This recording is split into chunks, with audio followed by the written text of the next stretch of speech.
Most of us have heard the phrase, it's not what you know, it's who you know. And that's been being applied to business and looking for the right job.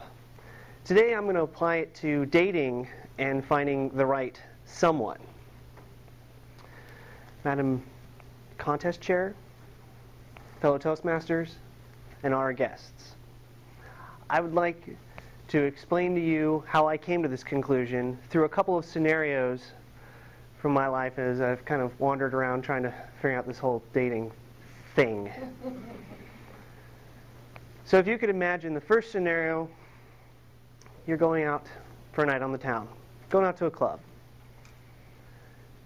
So you wait till after dinner, decide, go up to your room, get a change of clothes, make sure you're looking very nice for the evening because you want to look your best.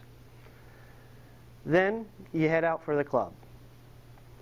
It's about 9 o'clock or so because you don't want to be there on time, which also explains the extremely long line that they have now in front of this club that you want to enter. So you wait there. It's about closer to 10 now by the time you finally get in, just waiting and waiting and waiting. First thing you do is head right up to the bar because nothing helps an evening go more smoothly than liquid courage.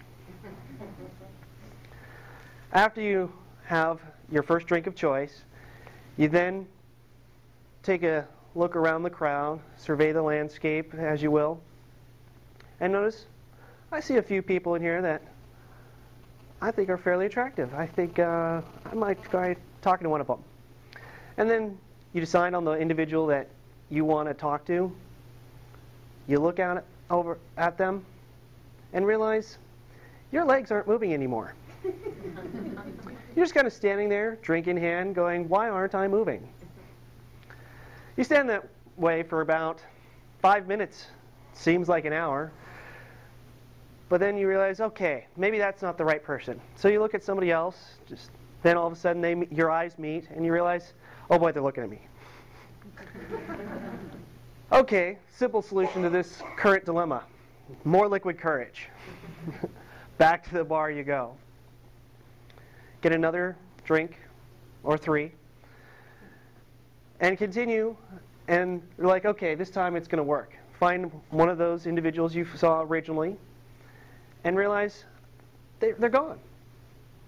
So, okay, other person. You're looking at a couple people. So the other person, all right, there's a big brawny fellow now flirting with that person. Probably going to avoid that whole drama. So as you look around, you're realizing not much is going on here, and for some reason you start to reflect, why don't I seem to want to go toward any of the individuals?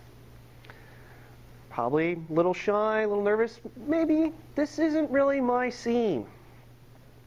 So instead of giving it too much thought or worrying about it, maybe we should take a different tact. What kind of person am I really going to meet? Am I going to meet the love of my life in a bar? Maybe, maybe not, who knows? But let's take a different approach, which leads us now to the second scenario. Online dating. There are a million websites for online dating.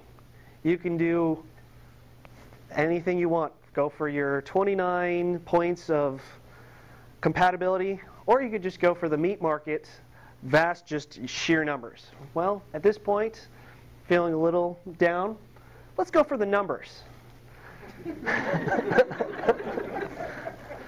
So, pull up on a lazy Sunday afternoon.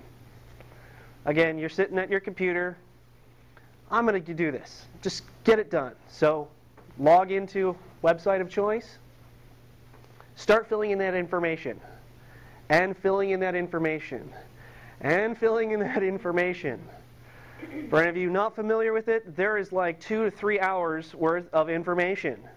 So you sit there, what you like, what you don't like, what preferences you have, what preferences you're looking for, how much money you make, all these types of aspects. You get it all filled in and you're like, yes, okay, good to go. Now, first thing to do, let's start sending some messages to people. So you do a couple searches for people close by, look, see what's around, send out some messages. Nice, just simple, hi, none of these one-liners you hear so much about. And from there, you wait till the next day thinking, I'm doing good. Log in, only to realize you haven't gotten much response. Not quite sure what happened. We'll give it another couple days. A couple days roll by, still nothing really. Then you start to think, well, maybe I was a little too much of a sales pitch in terms of my description, trying to say all the things people really want to hear. Let's make it a little more sincere. So you change up for another few hours, because of course you're having a mental writing block while writing out what portrays you the best.